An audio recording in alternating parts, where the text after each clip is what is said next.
You are listening to the Huddle Up Podcast with Mile High Huddle's Chad Jensen and Zack Kelberman. Freeman is back there, blocked by Leary, caught for the touchdown! A 2-yard laser! Fumangali from the University of Wisconsin. 3rd and goal at the 1. Lindsey is in. Janovich, the fullback. Janovich hit. Nice big hit there by Kendrick. He continues to dig. He's not. They call a touchdown. They call a touchdown on a 1-yard jump inside. Trying to set up the screen to his tight end, Noah Fant. He's got some room to run. He cuts it back at the 10. Fant takes it in. Touchdown, Denver. The first NFL touchdown for the rookie tight end out of Iowa. End zone caught. Touchdown, Cortland Sutton. His 5th career touchdown, but his first here in Denver. And now, here are Broncos country's football priests to help you exorcise the demons of another doomed season. I have exorcised the demons. This house is clear.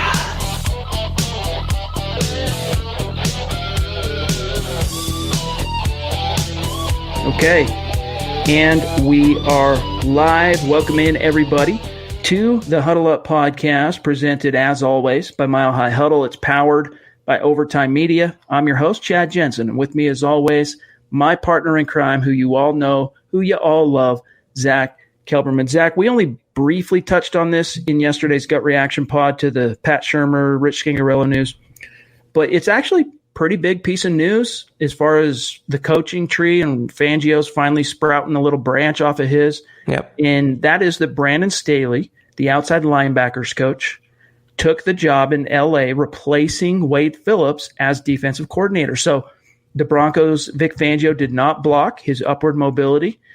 The Rams were interested in the Fangio defense. They liked the young reputation that Brandon Staley brought to the table. Fangio did not impede or block it, and he's gone. So the Broncos need to hire a new outside linebackers coach. But how about that? The Fangio tree, it's going on. I was really surprised by the hire, Chad. I mean, I'm glad for Brandon Staley. I'm glad that Vic Fangio has his own bush that'll grow into a tree right now. But I mean, this is a guy who under his tutelage, Von Miller had a career worst season, or one of the worst seasons of his career. So I'm surprised the Rams replaced someone like Wade Phillips, who is a venerable, well-respected, renowned coach with a young up-and-comer who is fairly unproven still. He was hanging on to, Vic Fangio's coattails. He was with him in Chicago. I think he did some nice work with Malik Reed and Jerry Atachu, but other than that, we didn't see Chubb in his system. We saw Von not have a great year. So I was a little surprised by that, Chad. That was my first thought as well, if I'm being frank. And even to boot, as it relates to Bradley Chubb, yeah, he got injured in week 4, only played 4 games for Brandon Staley, but he only registered 1 sack. Now, it's not all about sacks. We understand that, but the NFL is a production-based business, and the truth is Brandon Staley's his position group produced like mad in Chicago for those 2 years he was with Fangio.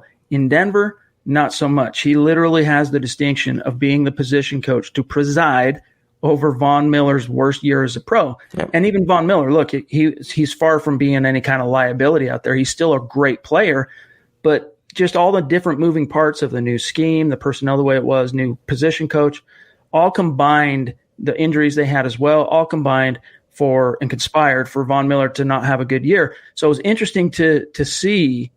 I think it's got to have something to do, Zack, with, you've got Sean McVay, young, the last 3 years, basically, except for this year. The previous 2 coaching cycles, it was all about finding that next Sean McVay, and if you can get a guy off his coaching tree, even better.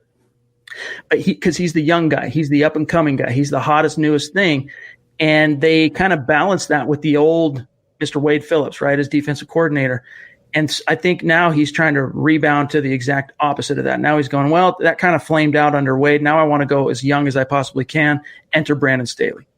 Which is surprising, Chad. That's what the same point I was thinking. Usually a young offensive-minded coach would want someone with experience on defense, and that's why Wade Phillips, who has more experience than most of anyone in the NFL, was such a great hire. I'm surprised also in that fact. McVay's a young offensive coach, and he hired a defensive coordinator who has no experience at the NFL level at that position. So it's a young guy coaching another young guy and leaving a defense that he has really no involvement in, Sean McVay, into an unknown person's hands. So I hope it works out for Brandon Staley. Nice promotion for him, but I'm kind of questioning that move on McVay's part. We got guys like Jam and G.I. James, our friend Jacob Smith, saying, why are you guys going live during the Natty, right? The national championship game? Because we're better. There you go. There it Pretty is. much. For Broncos fans, we assume the majority of the Broncos fans, they'd rather talk Broncos football. But we get it, though. We understand. It's a big game. It's the biggest college football game of the season. Our alternative was to skip the night, but we don't do that. We have a schedule. We set it up. If you can't hang with us live, it's all good. Come back and listen to the pod download it somewhere on Apple Podcasts or whatever after the fact. But we got to stick to our schedule, and we do that for Broncos country. But, guys, we have a lot to get to today, and we want to kind of sift through some of the aftermath of the Schirmer hire and the Scangarelo fire. Yesterday was the gut reaction, literally right off the cuff. You got our emotional response, basically, to what happened. Both of us have had a little bit more time to kind of soak it in, maybe do a little of our research, whatever it might be. And so now we're going to sift through the aftermath, talk specifically about how this hire affects Drew Lock. But first, you guys, just a couple of quick matters of business.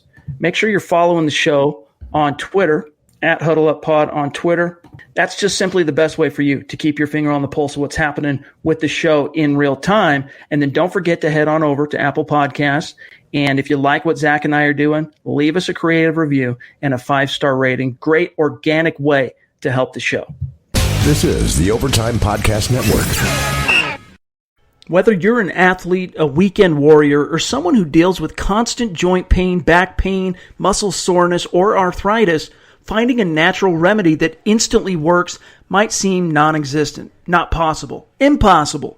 Most over-the-counter pain relievers such as Icy Hot and Bengay only focus on one basic cooling effect which temporarily takes your mind off the pain until that pain returns in an hour or so. If you're looking to get rid of that nagging muscle and joint pain immediately while providing long-lasting recovery, then you need to try the natural breakthrough pain relief solution of CryoFreeze CBD, developed by Omax Health.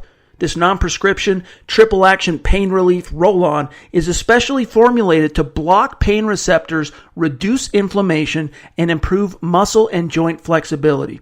The best part is, this is 100% natural. CBD-powered remedy works its magic within 10 minutes of application, and relief lasts up to 8 hours, much longer than over-the-counter products. It's super easy to throw into your gym bag and take on the go for emergency pain relief. Simply roll it over where it hurts and ice out the pain with an Arctic blast. Omax Health is offering our listeners 20% off a full bottle of CryoFreeze Pain Relief Roll-On, plus free shipping. This discount also applies toward any product site-wide. Just go to omaxhealth.com today and enter code OVERTIME to take advantage of this incredible savings. That's omaxhealth.com and enter code OVERTIME to get 20% off CryoFreeze and site-wide. Let's welcome in those of you who are hanging out with us. And guess what? You know, one of the cool things about watching sports is you don't necessarily need to be listening to the commentary. You can be engaging in this conversation with us live, have the game going, keep a peek on what's happening, the score, the plays. You can watch and listen and contribute. So we want to thank all of you who are with us, Noble Young, Buona Beast, Stu, Robert, Amaro, James, What's Cooking, each and every one of you. Thank you for joining us.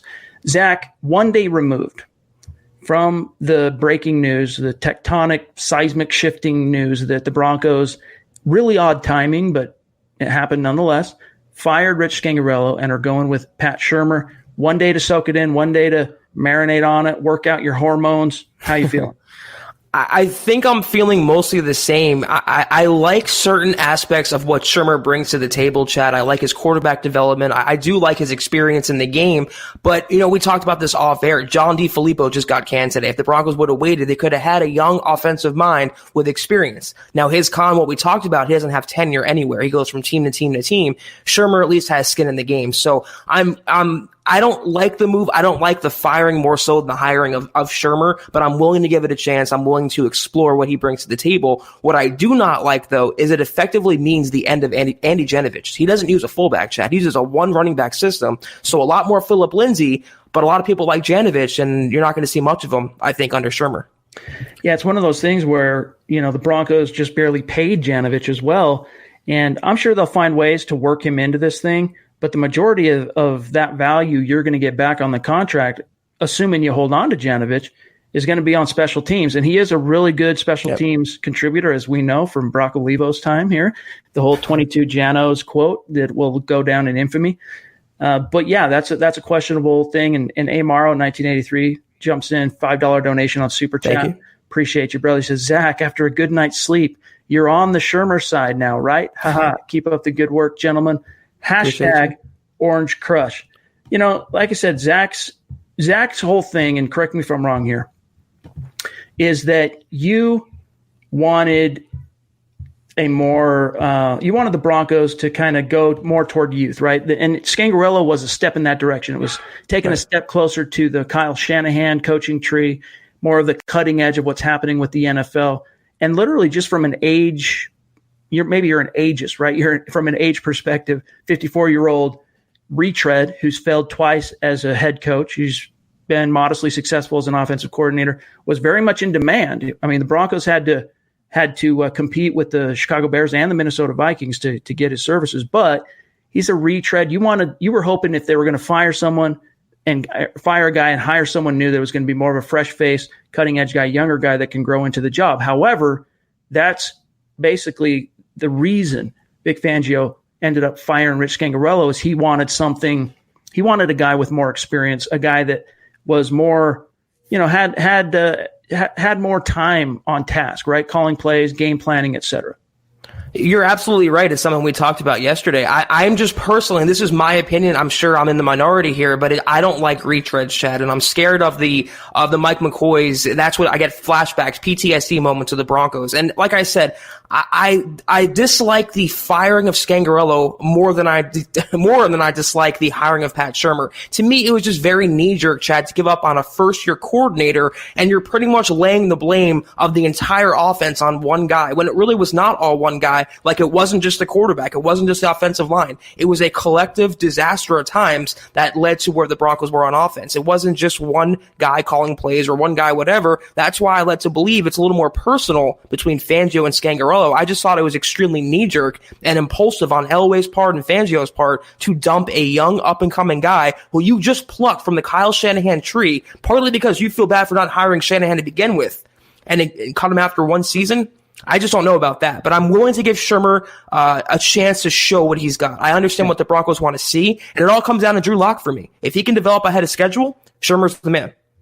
We're going to talk specifically about what this means for Drew Lock here in just a minute. I want to put a pin on that just for a second. Here's basically what I've been told. Here's a good way to kind of imagine how this whole thought process came down for Vic Fangio. And this was very much, Elway had to rubber stamp it, but this was very much a Vic Fangio decision to fire Scangarelo and go after Schirmer. As you guys can remember, at the end of season press conference on December 30th, I think it was, Fangio said, no, I don't foresee any changes coming to my coaching staff unless, they're courted by outside teams. And you saw, just like with Brandon Staley, that did happen and Fangio let him go.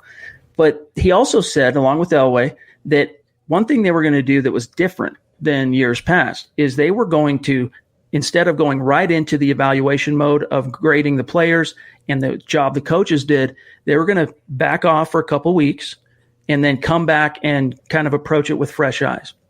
Well, I think there's good reason to believe that that's exactly what Fangio did. And when he came back and examined the job that Scangarelo did through 16 games, he had some critiques. And he probably brought in Rich Scangarelo and he said, Rich, here's what I see kind of being a problem here and why it didn't work out perhaps exactly the way we both wanted last year in your first year. And here's kind of some of the changes that I think need to be made as head coach and da-da-da-da-da. Can you get behind that? Scangarelo may be saying, I think, my philosophies are rooted in where they're rooted. I don't think I need to change X, Y, or Z, and maybe they come at an impasse, which coincides with, of course, some more experienced offensive guys hitting the market, including Pat Shurmur, including Jason Garrett, including all the guys we talked about yesterday. And so after some deliberation, Fangio's like, look, if he's not going to change, if he's not going to do it the way I want him to do it, I can't babysit that side of the ball. I got bigger fish to fry. I'm going to go grab someone who I can trust to do things the way I want. Boom, fired. I wouldn't be surprised. There was a little birdie floating around talking in my ear earlier today. I wouldn't be surprised if something like that's how it shook out. I wouldn't be surprised either. I just want to kind of defend my position here. I want to address this. David says that Zach called Scangarelo incompetent, wanted him fired lest we forget. I did criticize Scangarelo. I was the first one out there in front of it to talk about his play calling and talk about his going into a shell and being conservative. I never called for his firing, and I never said he was going to be fired. I was actually really surprised that he was fired, Chad. We did a pod about that, multiple pods, and we predicted the coordinator changes. We both said, this guy is safe. This guy is not going to be fired after only one season. So I don't really know what transpired between the end of the year and now. I mean, Fangio, he might have been rubbed the wrong way from Scangarelo from the beginning, but it seemed like since the end of the season, they really had a very sudden change of heart, and something dawned on them that we can't go through another season with this guy. We have to dump a first-year coordinator with a rookie quarterback tied to him to go in place of a retread coach who just got fired from his second team. Yeah. We were at times highly critical of Scangarelo. I think you kind of took the position of being a little bit harder on Skangs, and I took the position early on of being probably a little bit harder on Flacco. They both were complicit in the Broncos getting out to a 2-6 start. Yep. Flacco ended up, from a metrics perspective, during his 8-game starting tenure as a Bronco, as being literally the least aggressive quarterback in terms of pushing the ball down the field in the NFL. And it was slightly antithetical to his resume. He's never been a big, Star Wars numbers quarterback, but he's been a guy. I mean, Broncos fans can think of some of the vertical plays he's made at their expense over the years, right? Thinking back even to the 2012 playoffs, it was unusual to see him to kind of play so scared. And while I don't want to take any of the ownership of Flacco's play off of his plate, I think there's an argument to be made based on what we're reading between the lines and what we're hearing from Fangio that a lot of that had to do with the philosophy that was trickling downhill from his offensive coordinator. The biggest thing for Fangio, and there was a lot of little details, but the biggest thing was the lack of aggression, the lack of killer instinct, the lack of pushing the envelope, challenging teams vertically. The Broncos were one of the least in terms of explosive plays, and an explosive play is qualified by 20 yards or more downfield. The Broncos were in the bottom third in that category, and Fangio, he tried to turn that ship midseason, but in defense of Scangarelo, Zach, he was juggling a lot of balls. That's my point. Including the fact that he went from a busted and broken down, clearly past his prime, pull the plug Joe Flacco, to a Brandon Allen who had to make his first career start, to a Drew Lock who also had to make his. So he had a lot of different plates that he was spinning. And so in that way, I can sympathize somewhat with Scangarelo not being able to, call the perfect season, or, that probably, in the real sense of the word, I'm using the real sense of the word, retarded his development as a first-time coordinator and play caller. Who knows what would have happened if he would have had a full 16 games with a Drew Lock? We probably would have ended up seeing something a little bit more similar to that final 5 games than the entire body of work that he had in 2019. But either way, Fangio wants a guy who can be more aggressive, push the ball downfield, be a little bit more creative, probably a lot more creative actually, and more balanced. And if you can remember, Zach, when Vic Fangio was first hired, he talked about balance, and he said most people, when you hear the word balance in football, you think run to pass ratio. But he broke it down into a few different levels of analysis, what it means to be a balanced offense. And that's something I think that escaped Scangarelo when it all came out in the wash. Listen, I'm not exonerating Scangarelo. He had a lot of faults last year, especially in the first half of the season. He looked like a scared rabbit under a headset coordinating this offense. But the thing is with him, how could you lay the blame completely on him when, like you mentioned, the quarterbacks? How about the offensive line? Having Garrett Bowles, having Leary be out, having Juwan James missing. Then you have, one good wide receiver. You have a rookie tight end. You don't have a wide receiver, too. You have a good running back and a decent backup. He wasn't given the best deck of cards, Chad, to work with. And then you talk about Vic Fangio, what he wanted. He wanted a ground and pound approach. He wanted a run-first, defensive-oriented team, a lot like the Bears were under his watch. And then he turns around and says, I want Scangarello to be aggressive. How could you do that when he's starting 3 different quarterbacks, and they're not even good quarterbacks except for Locke? They're Flacco, Brandon Allen, and then you have a raw rookie in Drew Lock. So what could you really expect from the guy? And then I look at it like he's getting on him for not being aggressive, but as the head coach, Fangio has autonomy to get in there, step in and say, do this way, do this that way. To me, it was just scapegoating, Chad. I don't understand why he took that approach and kind of laid it all on the line on Scangarello and pushed him on top of the sword. I really do think a lot of it just simply it comes down to Fangio wants to be able to, it's kind of like in fantasy football. You want to have the type of lineup where you just set it and forget it and let the chips fall. Fangio wants to be able to set that offense up. It's all yours, and forget it and go manage what he has to manage defensively. And for whatever reason, I mean, we can talk all around this thing, all the different angles, but the bottom line, if we really boil it down, for whatever reason, Fangio didn't feel like he could do that with Rich Scangarello in 2020. He wants a guy that is basically a head coach of the offense, and that's Pat Shurmur. That's where Pat Shurmur comes into play. It would have been similar had it been Gary Kubiak. Makes you wonder how that whole Kubiak thing ended up unfolding and devolving the way it did, and where he ended up defecting and leaving and going to Minnesota, because clearly that's what Fangio wanted, was a more experienced coordinator. Scangarello was an Elway deal kind of foisted upon Fangio, and maybe this is part of his thing too, is that wasn't his guy. He never quite was 100% on a level with John Elway as it related to Scangarello, and this is him kind of flexing a little bit, and Elway's giving him the rope to do it. Like, look, you're going to live and die on your record and your results. And if you're going to live and die on your record and your results, you might as well have your guys, whether you go down with the ship or sail perfectly into a beautiful sunset, get your guy. Jason, by the way, jumps in, $5 donation. He says, refresh my memory. Does Schirmer run a West Coast offense? Jason, the best way to kind of understand his offense is, and remember, this is something Zach talked about yesterday as well. Schirmer originally springs from the Andy Reid coaching tree, the quarterbacks coach, tight ends coach in Philly in late 90s, early 2000s. But he has since also crossed paths with a lot of different coaches, including Chip Kelly. And the best way to look at it is he runs a West Coast offense, okay? And so the verbiage and a lot of the philosophy, core principles are West Coast offense, but he uses more spread personnel and spread passing concepts. So even though it's West Coast offense, it's not 12 personnel where you're bringing in 2 tight ends, or 22 personnel where you're bringing in 2 backs and 2 tight ends, and condensing the formation and then trying to win with matchups outside and create spacing that way. He's trying to spread them out with 3 wide receiver sets and still use some of those same West Coast principles. It's actually similar to, well, I mean, if you think back to what he did in, if you guys can remember the Case Keenum offense in Minnesota, that's basically what you're going to be looking at here with a more explosive and capable and dynamic quarterback. So just look at it like West Coast base with spread personnel. That's the best way to boil it down. And the thing is, it's a lot like what they ran with Keenum under Bill Musgrave. It's a lot of 3 wide receiver sets. And how often, Chad, would they be in third and short situations where they run 3 wide receivers, and we just ended up just being so angry about that? I hope Schirmer at least has better feel for play calling than Musgrave did, obviously than Scangarello did.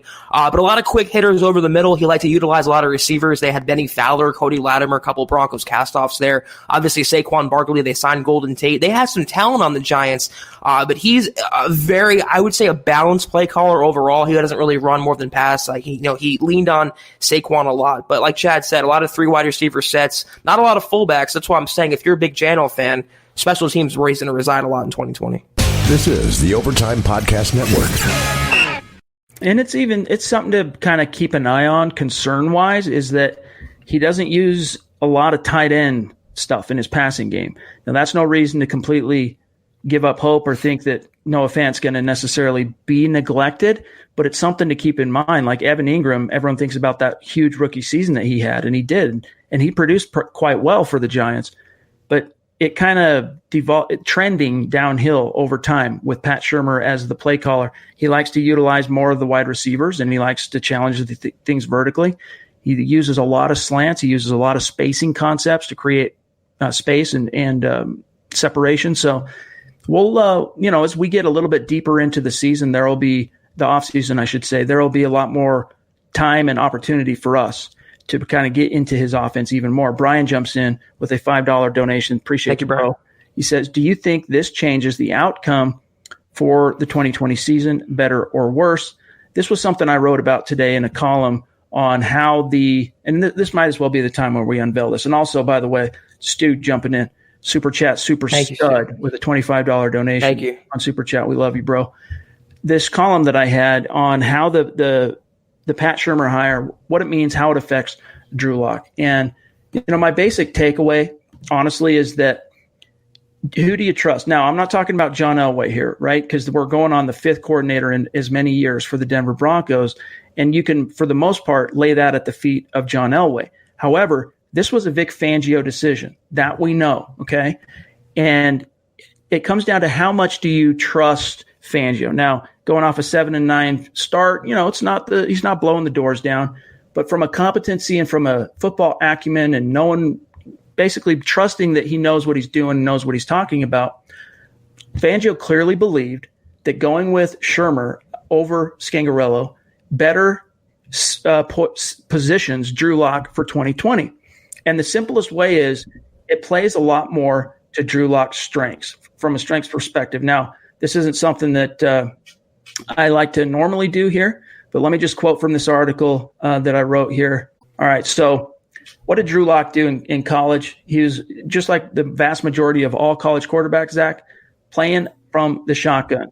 Well, one of the big obstacles for him making the jump to the pros, aside from learning all the dense verbiage of the West Coast offense playbook and getting the play calls down and all that, is he had to learn how to not only read the field from under center, but also the technical footwork of the drop back, and then the motion and the what it takes physically to get it down so that it's second nature. That drop back, hit the back foot, try and unload. All that stuff was all part of the learning curve for Drew Lock, and it turned it into a thinking process as opposed to reacting, just going out and doing what I do, playing fast, playing confident.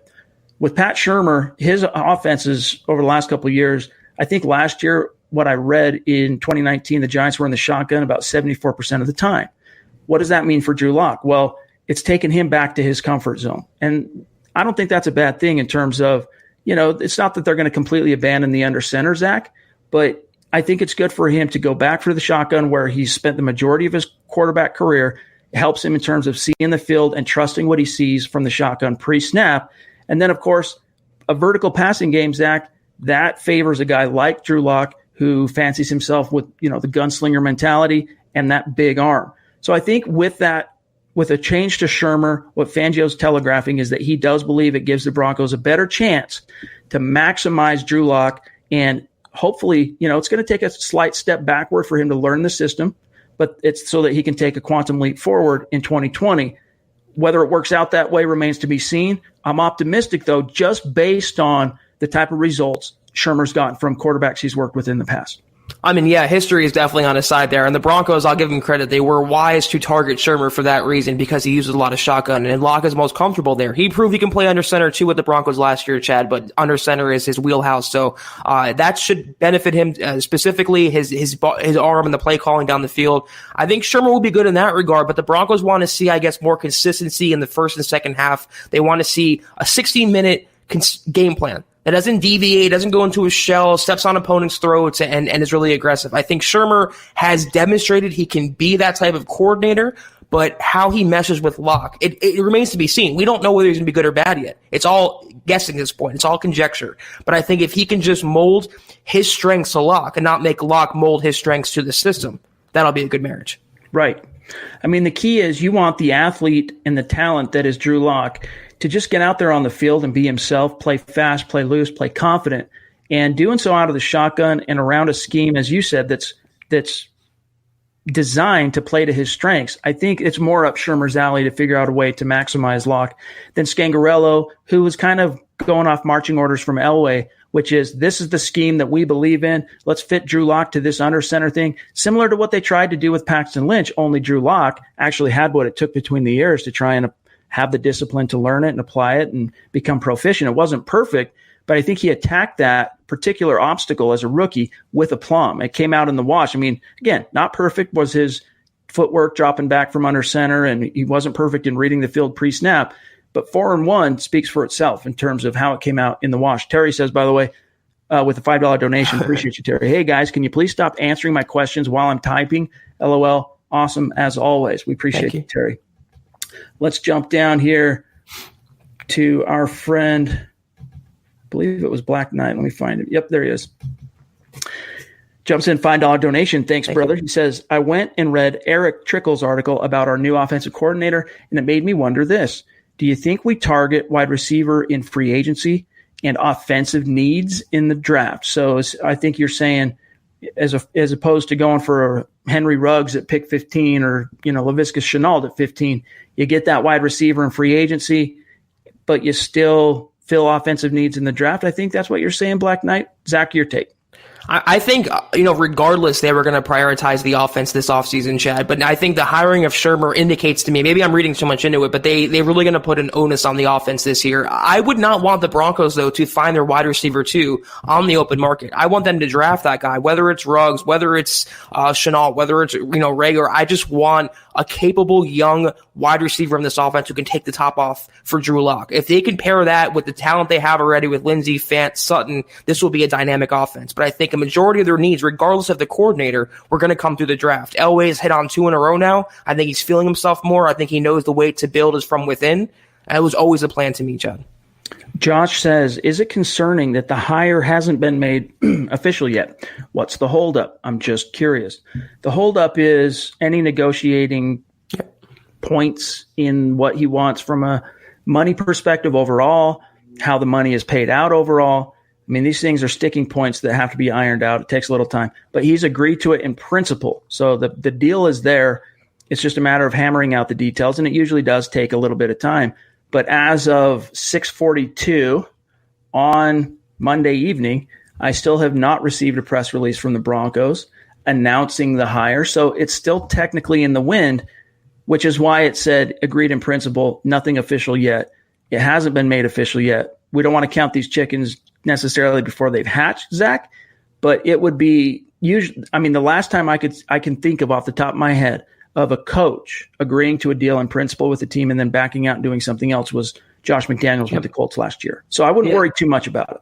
They're not going to get left at the altar, Chad, the Broncos. I mean, this deal is going to get done. Like you said, they're all formalities. It's all sticking points right now. The dotting the I's and crossing the T's. Once that's done, it'll be official. And I'd be surprised if they didn't have a press conference as well, Chad, to welcome him to the public. Yes. And even if you don't bring in, he's a former head coach. You should put him in front of the media because it's going to give the fans, some assurance, assuage some concerns about the turnover at offensive coordinator. A guy like him, you want to put in front of the media. Yeah. They might not. They might want to kind of keep that under their vest and just put Fangio out there to talk about it. We'll see. Chase says, with the $2 donation, thanks, Chase. Do you think Jano will be significantly used less? We touched on this earlier in the conversation. The short answer, Chase, is almost certainly yes, he will be used less. Dylan Buck Elk jumps in, $5 donation. He says, are you guys buying into Elway season for 2020, or is the team still a few years away from another big run, referring to Vaughn's comments on Elway? I'm not sure exactly what that means. If I might have missed something, Elway season. But in regards to 2020 being the year, 2020 is, I think, the year where the Broncos take a step forward to where in that final stretch like this year, by the time you got Drew Lock on the field, those final 5 games, you were already out of it. And winning 4 out of your final 5 games did nothing in terms of helping you in the playoffs. I expect the Broncos to start a little hotter next year, a significantly easier schedule with a better quarterback, a new offensive coordinator, different pieces they're going to acquire during the offseason. I expect the Broncos to have a little bit stronger start. When by a little bit stronger, I'm saying not 0-4 and not 2-6 to start this thing, which will set them up to where they're competing down the stretch for a wild card spot. I still don't think, Zach, we'll see how the offseason shakes out. There's still a couple of off seasons, I think, away from truly being able to challenge the Chiefs, and they need Drew Lock to turn the corner, a la Lamar Jackson, a la Deshaun Watson, a la Patrick Mahomes in year 2, in order for that to even be a feasible conversation. The early returns are optimistic in terms of, it being a harbinger, but we need to see it come out in the wash. Yeah, in terms of this being Elway's season as well, this is the time of year he lives for, Chad. Free agency is going to open up in a few months or so. Then you have the draft. This is where he starts wheeling and dealing and rebuilding the team and reloading and not rebuilding. So I would expect Elway to be very active this offseason. A lot of holes to fill, a lot of moves to make, a lot of contracts expiring. This is Elway's season. It's going to be fun, Chad. It's going to be a wild ride. We're going to cover every step of the way here. This is the Overtime Podcast Network.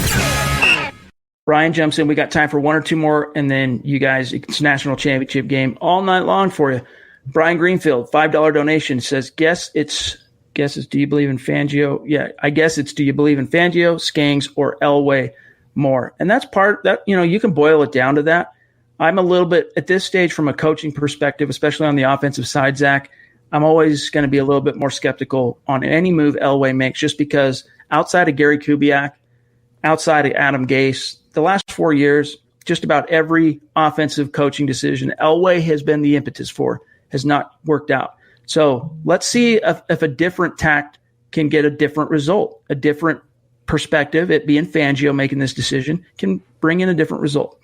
I mean, like you said, you laid out the point perfectly. I don't really believe in 100%. He doesn't have 100% of my trust, Elway, and neither does Vic Fangio. This is a guy who's coming off his first year as a head coach, and it was a very rocky road to get to the record they finished with. So they're all complicit in this, Chad. Scangarelo was, Vic Fangio was, and Elway was. So we just have to roll with it and just hope that the collective brain trust between Elway and Fangio made the right call here.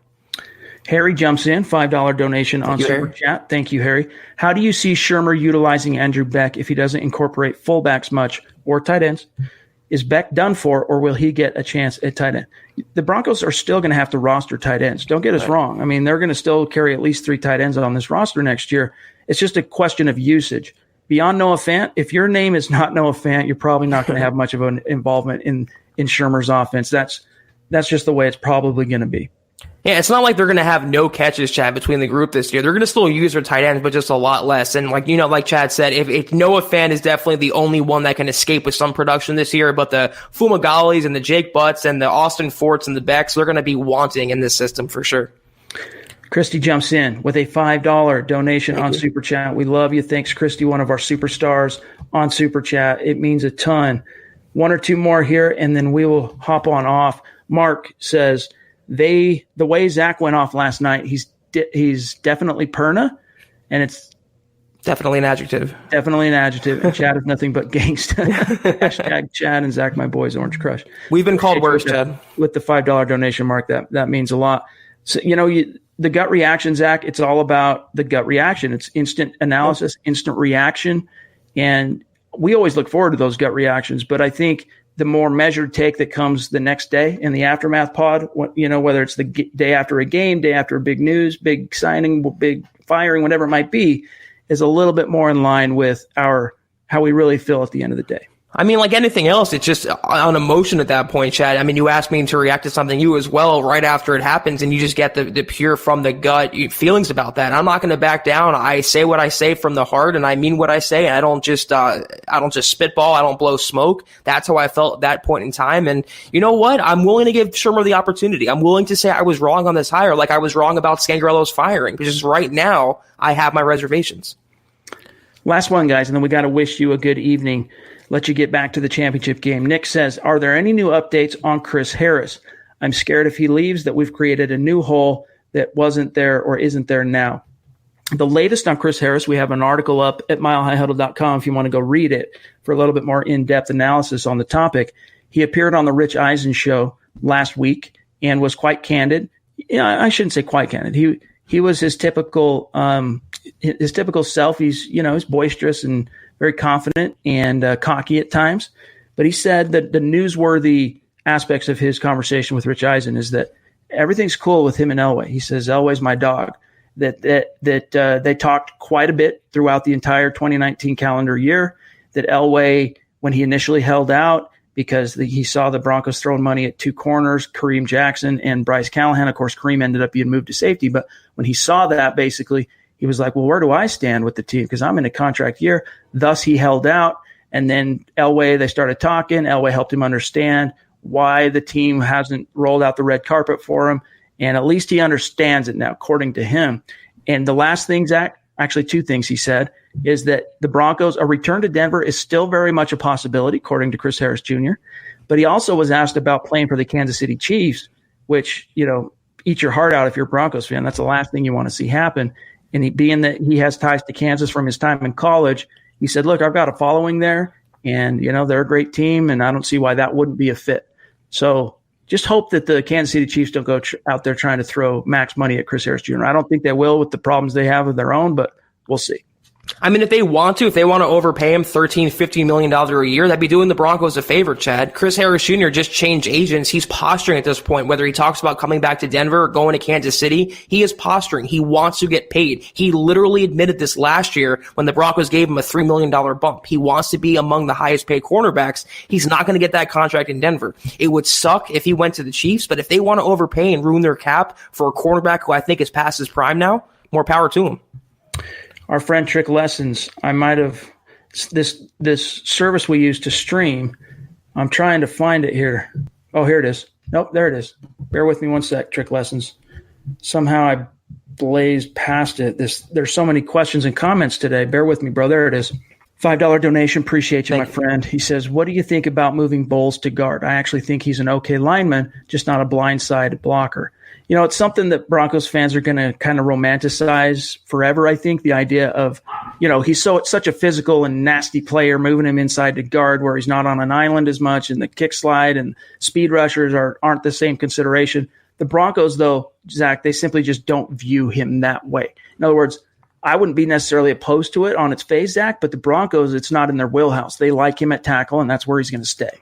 And they think his best is yet to come, or whatever best he can produce under Mike Munchak. And yeah, they're going to keep him at tackle, but whether he starts next year obviously remains to be seen. He's not a guard. I don't think he would succeed there. I think some of his issues now, it's not related to the position. It's related to what he has between the ears and just his technique. So hopefully he straightens it out. And if he could just get consistent, if he could just avoid the penalties, he can be a serviceable left tackle. And I think the Broncos in 2020 are banking on that in his second year under Mike Munchak.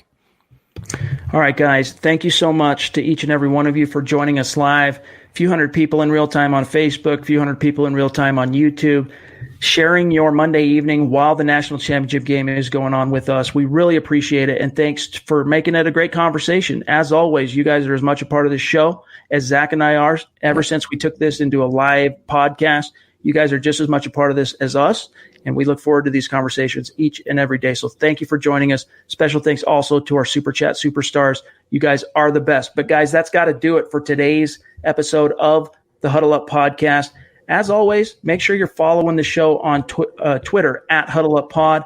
It's simply the best way for you to keep your finger on the pulse of what's happening with the show in real time. And then right there, at Kelberman NFL. Follow my partner on Twitter at Kelberman NFL. Myself at Chad and Jensen. Stay tuned because tomorrow's Tuesday. So if you're listening to this podcast on the RSS feed, you're going to be getting this podcast on Tuesday. Wednesday morning, you'll wake up to a fresh episode of Building the Broncos. It'll be interesting to hear what those guys have to say about the news of this past weekend.